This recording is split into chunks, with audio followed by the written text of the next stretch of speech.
Look how studly you are on this. Is this the cover of Esquire? Not too shabby. My wife says I look exactly like my father. Is that right? Yeah, which I don't think was a compliment. No, it is. Yeah. Is this what Esquire looks like? Is this a throwback issue? Or that's how it looks like now. It looks like it's You see? Even you think it's old. No, you look like you. No, you think it's old. No, this ain't your father's Esquire anymore. But I mean, you look great, but this looks new to me, right? It looks like old-timey to me. I know. I'll tell you right now.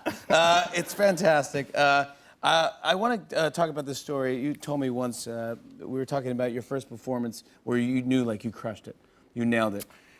It was on stage. I was doing The King and I down in Daytona Beach, Florida at the Daytona Playhouse. And it was brand new to me, and I was experiencing a renaissance of my excitement of what's going on. Sure. And but the problem was that the makeup I was using purple eyelid makeup. Yes. Okay. Yeah. It's The King and I. Yeah. Yes. And so when I took the makeup off at night, it left a pink hue on the eyelids, and I would walk around town with all this pink stretched out eyelids, and it's like it's creating some issues. Yeah, sure. Of course. Some unwanted attention. Of course. So I asked a friend of mine, Lewis. I said, "How can I get this off?" And he said, "Easy.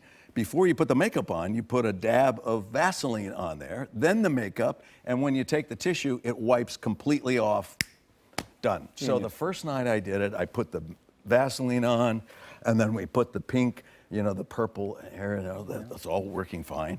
About near the end of the play, the king is dying, and I play the crawl-a-home, looking over the king like, "You have killed king." Well, by then, the Vaseline was so liquidy because of the hot lights that it was seeping into my eyes, and I was crying buckets. There was actually a puddle on the stage. Water was I couldn't help it. It was dripping, and I was going, "Oh my God, I can't see." I'm like that, and people came backstage and said, "Oh, bravo! Oh my God, bravo! Oh, that was so realistic." Oh, so realistic. How do you do it every single night? And I thought, I'm gonna do a little Vaseline. A little Vaseline, yeah. Is this the time when you were selling sunscreen during the daytime? So I was traveling around the country on my motorcycle for a couple years trying to figure out. I love this, Bryan Cranston. Of course you did that. Yeah, I did that. I know in my head, I see that you did that. I did that. I don't see this Bryan Cranston. This is this No, studly guy. This guy's got it all under control, but this guy's a rebel. Yeah, he rides motorcycles. He's got an attitude. Yeah, of course. So during the day, I got a job on a hotel pool deck selling lotions. And at night, I went to the theater. Sure. So during the day, it paid really well, which is rare in 1976.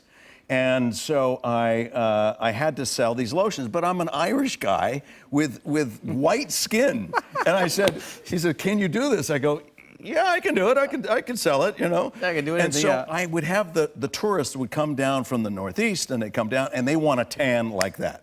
And I said, "You can tan like that if you use, this nice oil product. Here's what I think you should do. If you use the oil product in the morning when the sun isn't at its peak, then you're drawing in the sun's rays, and you're welcoming in the tan, right?"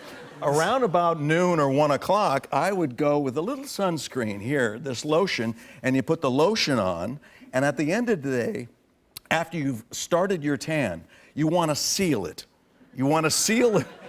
I didn't know what. This is so good. I would have totally done this. How do you seal it? You want to capsulate the tan. Of course. To hold it. Yes. Right? You want to hold it in. Tan. And so that's where the aloe vera comes in. So I would sell 3 bottles to them, like, done. Got it. All the stages going into Yeah, exactly. I mean, you see. I would have totally done it as well. I would have bought that from you. I would have bought anything from you, including Preparation H. Oh, gee.